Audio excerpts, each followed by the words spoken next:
TEDxMacquarie Uni. This is impressive. Fantastic. We'll cover a few things today, just a little bit about myself. My name is Ruven Govender. It's a pleasure to be here. So a round of applause. Thank you for all coming out tonight. So there's a couple of things I'm going to be talking about today. One of those things is humour and racism. Okay, the slide's not working already. We're off to a start. We're off to a bang. Okay, we'll just move on to material. That's okay. That's fine. So a little bit about myself. My name is Ruven, and as I said, I'm actually Indian, but I grew up in South Africa. And when I was 12, me and my family we moved over to New Zealand. And when we moved to New Zealand, I was really worried about what it was going to be like. You know, was it going to be friendly? Was it going to be racist? I really wasn't sure. And when we got to New Zealand, it was actually rugby season at the time. And when I got off the plane, I saw a bunch of people wearing T-shirts saying, "I love all blacks." And I thought, that is the right country. We picked the right one. Absolutely fantastic. So one of my earliest memories about being in New Zealand was the teachers being really supportive. But in being really supportive, they were actually quite racist. So I'll give you a working example of this. When I got to school, the teachers were like, "Hey, Ruven, we think you should enter the athletics." And I was like, "Okay, why should I enter the athletics?" And they're like, "Oh, because you're from Africa, you'll be really, really good." So I entered the athletics, the sprinting races, and they were totally right. I smashed all the white people. They were bang on the money. But all the white kids who complained, they were like, Ruven, it's unfair. You've got all these unfair advantages. And I was like, "Unfair advantages? What do you mean?" And they're like, "Oh, you've got all this previous experience." And I was like, "Previous experience? What do you mean?" And they were like, "Oh, from sprinting from village to village." Okay, all right. So I've been living in Sydney for about 5 years now, 5 years. And I don't know if you guys heard about this, but one of the main reasons I moved to Sydney was because of all the cities in the Southern Hemisphere, it has the most promiscuous women. Which is funny because according to my research, not so much. Oh, I found otherwise. All right. Now, a couple of things I wanted to talk about today. The slides not working. We don't need the slides. It's all right. It's fine.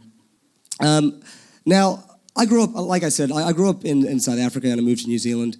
And one of the things that really kind of I think about a lot was being bullied. And I'll give you a working example of this. I never realized how Indian I was until I actually moved to New Zealand. Now, I'll give you a working example of this. When you guys were kids, did your mum ever pack you sandwiches? Yeah, for lunch? Yeah, did this? Now, my mum used to pack me sandwiches, but these were curry sandwiches.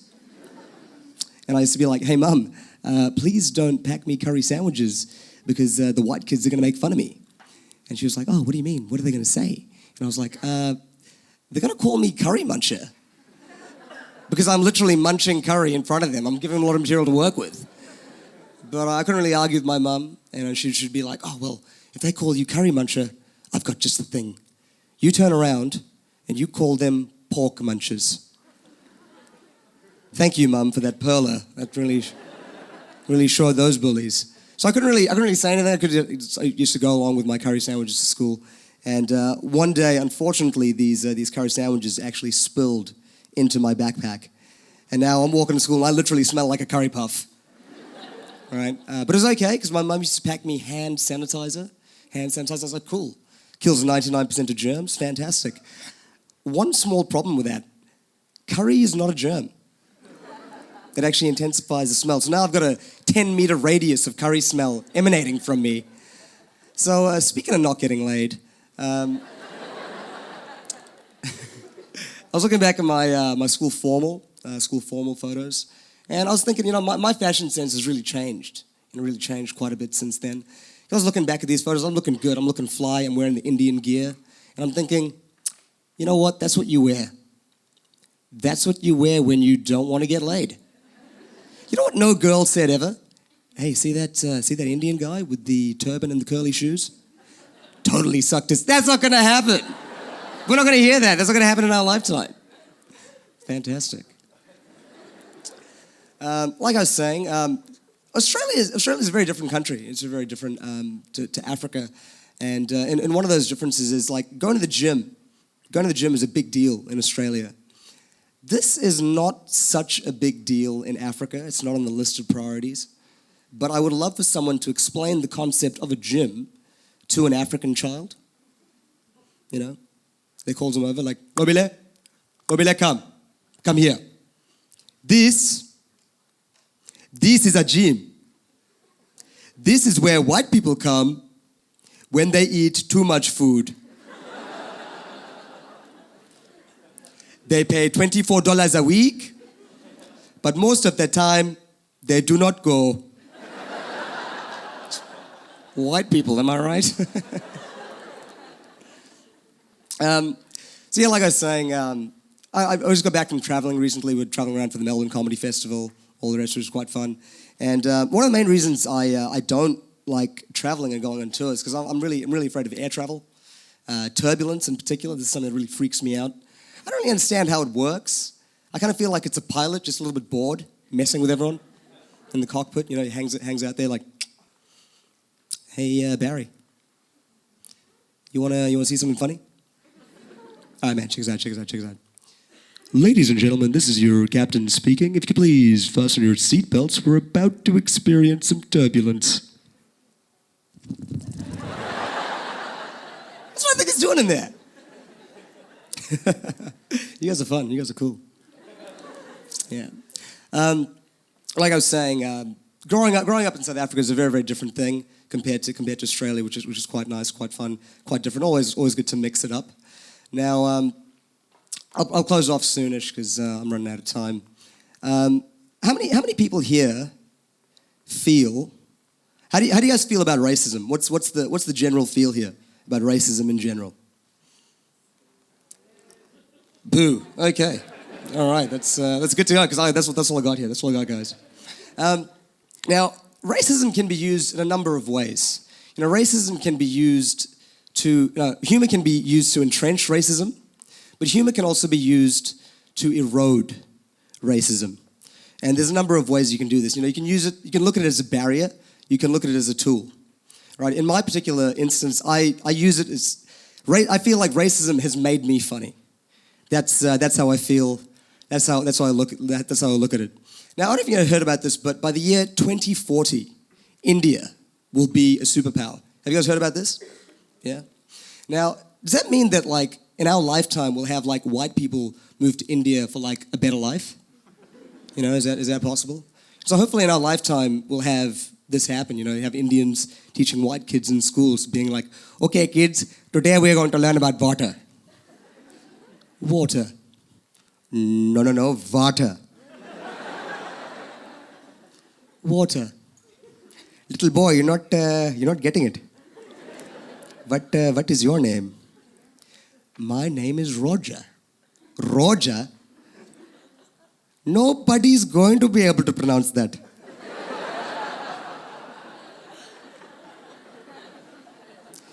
We will now call you Raj.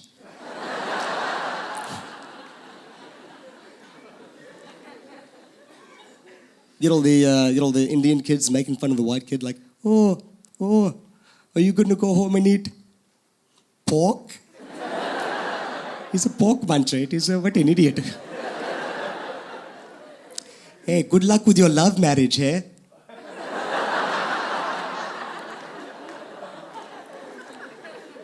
And maybe just like, if that was to happen, would that mean that call centers would move to like America? You know? Kind of hanging out, like the Indian guys hanging out there, like, hey guys, hold on, I'm getting a call, hold on. Yes, hello? Yes, it's John from Talamericorp calling. Oh, God. Buddy, for once, I would like to get a call from a call center in India.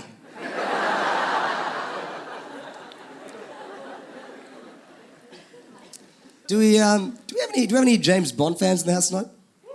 Yeah? I think I've heard about this, but they're actually making a new movie, Spectre, and before they cast Daniel Craig, they were considering casting a black guy, Idris Elba. And I was like, ooh, that's a bit different, that's a bit progressive. But my whole thing is, when are they going to consider putting an Indian guy as James Bond, you know, like going for the role. You know, he picks up the script. Hello, my name is Bond. James Bond. Sanjay, I don't know if he says his last name first. I don't know if it makes sense. Also, it says here that he's 45 and he's still not married. I mean, he's got like a government job or whatever. I can't... Also, if he's so important, why is his name so short? It should be Jamahendran, Venkatsamy, Rajgopal, Kamahendra, Bond, Darajan, Sachin Tendulkar, Muralitharan, Ganguly. I'm just saying cricket players now. But really, like, the closest we're getting to like an Indian guy in a James Bond movie is like his IT guy, Manish.